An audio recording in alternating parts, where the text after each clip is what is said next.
পবিত্র মাহে রমজান উপলক্ষে সলেমা খাতুন ফাউন্ডেশনের উদ্যোগে পথচারী মাদ্রাসার কোমলমতি ছাত্রছাত্রী সুবিধাবঞ্চিত ব্যক্তিসকলের মাঝে ইফতার বিতরণ অনুষ্ঠান অনুষ্ঠিত হয়ে মার্চ 9 তারিখ সোমবার পশ্চিম Bakulia DC road Chanmia Munshi lane খাল ফারত মেজে ইফতার বিতরণ অনুষ্ঠানের আয়োজন করা হয়। সলেমা খাতুন ফাউন্ডেশনের চেয়ারম্যান লায়ন এম এ মান্নানের সভাপতিত্বে এই আয়োজনত প্রধান অতিথি হিসেবে উপস্থিত আছেন Chittagong city corporation mayor doctor Sadat Hossain. প্রধান বক্তা হিসেবে উপস্থিত আছেন সংসদ সদস্য আলহাজ মোহাম্মদ আবু সুফিয়ান। মাহে রমজান সিয়াম সাধনা, আমরা এই সিয়াম সাধনার মাধ্যমে মহান রব্বুল আলামিনের যে দিদার আমরা লাভ করি, সেটার আজকে মাগফিরাতের 10 দিন প্রায় শেষের দিকে। আমরা রহমত পার করেছি, মাগফিরাত শেষ করছি, নাজাতের 10 দিনের জন্য অপেক্ষা করছি।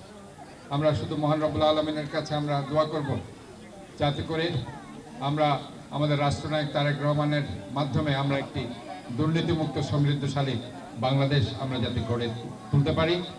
সলেমা খাতুন ফাউন্ডেশনের এই আয়োজন খুবই মহৎ উদ্যোগ।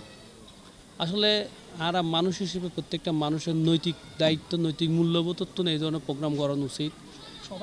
আর সাধারণ একজন মানুষ, সুবিধাবঞ্চিত মানুষ, তারে যদি যদি কিছু সহযোগিতা করি, তার মুখে হাসি ফোটাইতে পারি, ইয়ার তুন বড় মানবতার কিছু না পারে।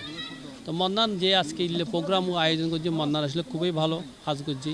মন্নান আসলে এই রোজার প্রথম মাস তো আসলে ইফতারের পথচারীদের ইফতারের বিতরণ করেন।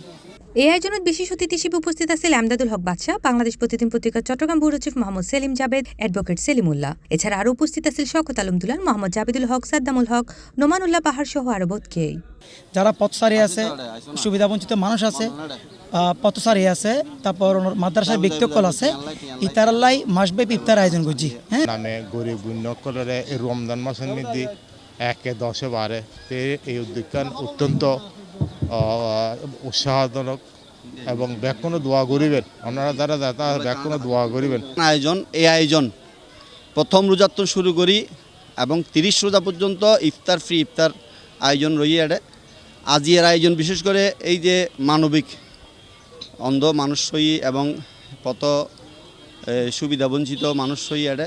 এছাড়াও মাদ্রাসার উন্নয়ন তহবিলের অর্থ প্রদান এবং প্রতিবন্ধী ব্যক্তিসকলের হুইল চেয়ার সহ শিক্ষার্থীসকলের নগদ অর্থ প্রদান, দৃষ্টিহীন ব্যক্তিসকলের মাঝেও ইফতার সামগ্রী বিতরণ করা হয়। C+ TV Chittagong.